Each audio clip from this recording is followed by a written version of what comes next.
Renungan Pagi bersama Allah di Waktu Fajar oleh Ellen G. White, 17 Desember 2022. Mari kita berdoa. Bapa kami yang di sorga, Allah pencipta langit dan bumi, laut dan segala isinya, Allah yang maha besar, maha kuasa, satu-satunya Allah yang benar, yang kami sembah selalu melalui anak-Mu yang tunggal, Yesus Kristus.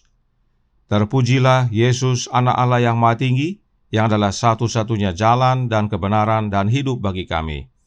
Pada pagi hari ini kami bersyukur boleh bangun dan berbakti dan sebagaimana membaca dan mendengarkan nasihat firman-Mu, kiranya ini menjadi sukacita bagi kami, sebab kami menantikan langit yang baru dan bumi yang baru. Beserta kami sepanjang perbaktian ini kehendak-Mu yang jadi, karena kami berdoa hanya dalam nama anak Allah yang tunggal, Yesus Kristus, yang adalah Tuhan dan Juru Selamat kami. Amin. Renungan hari ini, tanggal 17 Desember tahun 2022, berjudul, Kita Menantikan Langit yang Baru dan Bumi yang Baru. Ayat inti terdapat dalam 2 Petrus 3 ayat 13, tetapi sesuai dengan janjinya, kita menantikan langit yang baru dan bumi yang baru, di mana terdapat kebenaran. Di pintu Firdaus yang dikawal oleh malaikat-malaikat, kemuliaan ilahi dinyatakan. Ke tempat inilah Adam dan anak-anaknya telah datang untuk menyembah Tuhan. Di sini mereka memperbaharui janji-janji mereka untuk taat kepada hukum, terhadap mana pelanggaran mereka telah menyebabkan terbuangnya mereka dari Eden. Apabila arus dosa melanda dunia ini dan kejahatan manusia menetapkan kebinasaan mereka oleh air bah, tangan yang telah mendirikan Eden itu telah mengangkatnya dari dunia. Tetapi pada pemulihan yang terakhir, bila mana akan ada langit yang baru dan bumi yang baru, maka taman itu akan dikembalikan lagi dalam keadaan yang lebih mulia daripada awal mulanya. Kemudian mereka yang telah memelihara hukum-hukum Allah akan menghirup kesegaran yang kekal di bawah pohon al-hayat itu, dan sepanjang zaman kekekalan, penduduk dunia-dunia yang tidak berdosa akan memandang di dalam taman kesukaan itu satu contoh apa yang akan terjadi terhadap seluruh bumi ini kalau manusia telah mengikuti rencana halik yang mulia itu. Dikutip dari Alfa dan Omega, jilid 1, halaman 60 dan 61. Di sana akan ada musik dan nyanyian yang sesuai dengan pemandangan Allah, yang belum pernah didengar telinga yang fana atau diangan-angankan oleh pikiran. Di sana setiap kuasa akan diperkembangkan, setiap kesanggupan akan ditambah. Perbuatan-perbuatan yang paling besar akan berjalan terus. Cita-cita tertinggi akan dicapai. Tujuan tertinggi dipahami. Dan di sana akan ada lagi ketinggian yang baru yang akan diatasi, keajaiban-keajaiban baru untuk dikagumi, kebenaran-kebenaran baru dimengerti, dan benda-benda segar yang membangkitkan kuasa tubuh, pikiran, dan jiwa. Semua harta kekayaan alam semesta akan dibukakan untuk dipelajari anak-anak Allah. Diambil dari Seri Membina Keluarga jilid 3, halaman 284 dan 285. Demikianlah bacaan renungan pagi pada hari ini. Terima kasih dan Tuhan Yesus memberkati.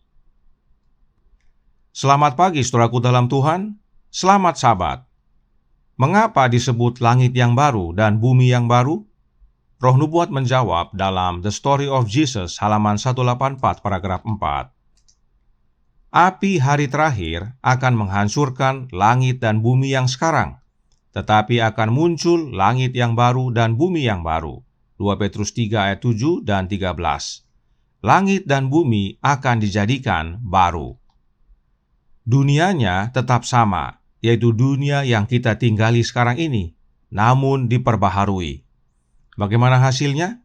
1 Korintus 2 ayat 9 berkata, tetapi seperti ada tertulis, apa yang tidak pernah dilihat oleh mata dan tidak pernah didengar oleh telinga, dan yang tidak pernah timbul di dalam hati manusia, semua yang disediakan Allah untuk mereka yang mengasihi Dia. Itu sebabnya Roh Nubuat melanjutkan dalam The Story of Jesus halaman 184 paragraf 6 berbunyi, Tidak ada bahasa manusia yang dapat sepenuhnya menggambarkan pahala bagi orang benar. Itu hanya akan diketahui oleh mereka yang melihatnya. Kita tidak dapat memahami kemuliaan Firdaus Allah. Ingat, hanya mereka yang melihatnya yang akan tahu bagaimana hasilnya dari langit yang baru dan bumi yang baru. Sekarang pertanyaannya adalah, bagaimana supaya kita dapat melihatnya? Petrus berkata dalam 2 Petrus 3 ayat 14, berbunyi, "Sebab itu, saudara-saudaraku yang kekasih, sambil menantikan semuanya ini, kamu harus berusaha, supaya kamu kedapatan tak bercacat dan tak bernoda di hadapannya dalam perdamaian dengan Dia."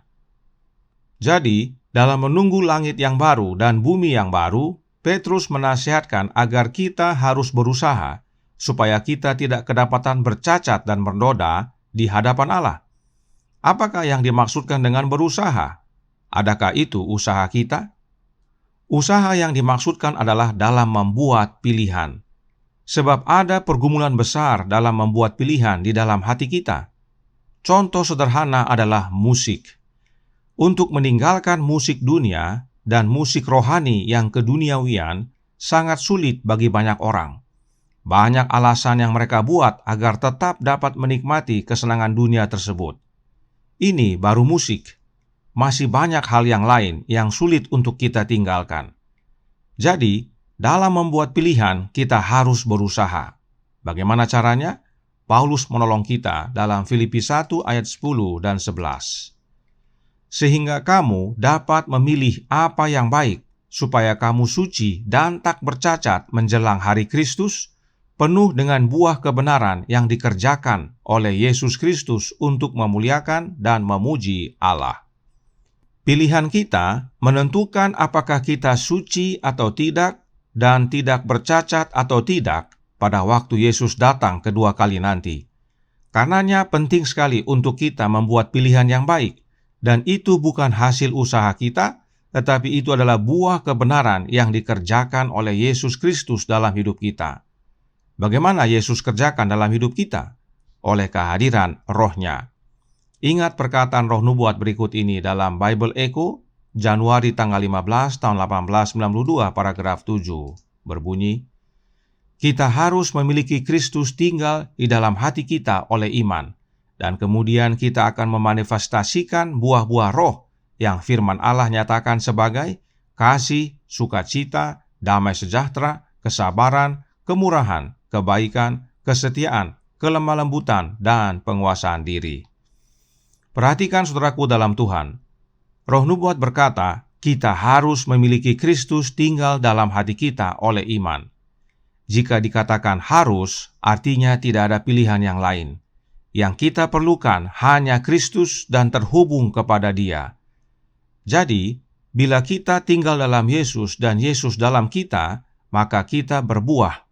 Dan buah yang kita hasilkan adalah buah-buah roh, sebagaimana yang dinyatakan dalam Galatia 5 ayat 22 dan 23. Bagaimana Kristus tinggal dalam hidup kita?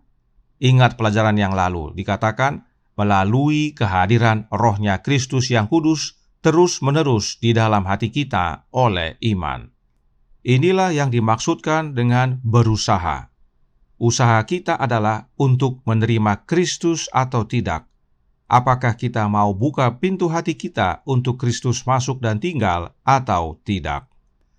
Kehadiran Kristus dalam hati kitalah yang membuat kita membuat pilihan yang baik dan benar, hingga akhirnya hidup kita didapati benar, kudus dan tidak bercacat. Itu sebabnya ayat inti renungan hari ini berkata dalam 2 Petrus 3 ayat 13. Tetapi sesuai dengan janjinya, kita menantikan langit yang baru dan bumi yang baru, di mana terdapat kebenaran. Dalam terjemahan baru bahasa Indonesia disebut di mana terdapat kebenaran, dan memang hanya yang benar yang dapat masuk ke negeri perjanjian. Namun dalam terjemahan King James dikatakan, wherein dwelleth righteousness, yang oleh Alkitab Indonesia Modern Bible diterjemahkan menjadi di dalamnya berdiam kebenaran. Siapakah kebenaran? Yesus Kristus tentunya. Karenanya roh nubuat berkata tentang langit yang baru dan bumi yang baru, dalam Thoughts from the Mount of Blessings halaman 17 paragraf 4. Di sana tidak ada kekecewaan, tidak ada duka cita, tidak ada dosa, tidak seorang pun akan mengatakan, "Saya sakit." Tidak ada kereta mayat, tidak ada ratapan, tidak ada kematian, tidak ada perpisahan, tidak ada yang patah hati. Tetapi di sanalah Yesus dan kedamaian. Yesus yang adalah kebenaran ada tinggal di dalam dunia yang baru nanti. Dan karenanya hanya mereka yang telah menerima kebenaran Kristus yang dapat melihat serta tinggal di dunia yang baru tersebut. Yang tinggal di langit yang baru dan dunia yang baru adalah kebenaran, yaitu Yesus dan umat-umatnya yang setia. Dan bersama Allah di waktu fajar halaman 377 paragraf 2 berkata, di sana akan ada musik dan nyanyian yang sesuai dengan pemandangan Allah yang belum pernah didengar telinga yang fana atau diangan-angankan oleh pikiran. Dan tidak hanya musik, saudaraku dalam Tuhan, akan ada banyak lagi dan tak terkira jumlahnya yang akan kita alami di dunia baru nanti. Dan hanya mereka yang telah memelihara hukum-hukum Allah akan menghirup kesegaran yang kekal di bawah pohon Al-Hayat itu. Bagaimana caranya untuk dapat menuruti hukum-hukum Allah? This Day with God halaman 19 paragraf 3 berkata, kita tidak bisa taat pada hukum Allah sampai kita menyingkirkan semua perbedaan dari pikiran kita, sampai kita membiarkan hati kita dilembutkan dan ditundukkan oleh Roh Kristus. Kita perlu Roh Kristus untuk menuruti hukum Allah, sebab memang Yesus tinggal dalam hati kita oleh kehadiran Roh-Nya, dan oleh Roh Kristus kita dapat membuat pilihan yang benar, kita dapat menuruti akan hukum Allah, agar kita tidak bercacat saat Yesus datang yang kedua kali, dan akhirnya kita dapat mewarisi langit yang baru dan dunia yang baru.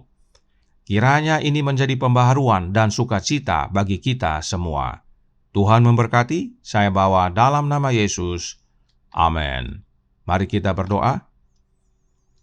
Bapa kami yang di sorga, Allah pencipta langit dan bumi, laut dan segala isinya, Allah yang maha besar, maha kuasa, sumber segalanya, yang kami sembah selalu melalui anak-Mu yang tunggal, Yesus Kristus. Terima kasih atas pekabaran yang menguatkan tentang langit yang baru dan bumi yang baru, yang Engkau sediakan bagi umat-umat-Mu yang setia. Dan satu-satunya jalan untuk kami dapat hidup setia dan benar serta tak bercacat di hadapan-Mu, hanyalah dengan menerima Roh Kristus dalam hati kami. Sebab Kristus tinggal dalam hati kami oleh kehadiran Roh-Nya, dan bila mana kami tinggal dalam Yesus dan Yesus dalam kami, maka kami berbuah. Hidup kami diubahkan menjadi benar di hadapan-Mu, dan pada saat Engkau datang kedua kali nanti, ya Yesus, kami semua didapati setia dan benar dan layak untuk menerima kehidupan yang kekal. Kami dapat melihat langit yang baru dan bumi yang baru, serta mempelajari begitu banyak hal yang Engkau telah sediakan bagi kami di sana nanti. Beserta kami sepanjang hari ini kehendak-Mu yang jadi, ampun kami akan dosa dan salah, karena kami berdoa hanya dalam nama Anak Allah yang tunggal, Yesus Kristus, yang adalah Tuhan dan Juru Selamat kami. Amin.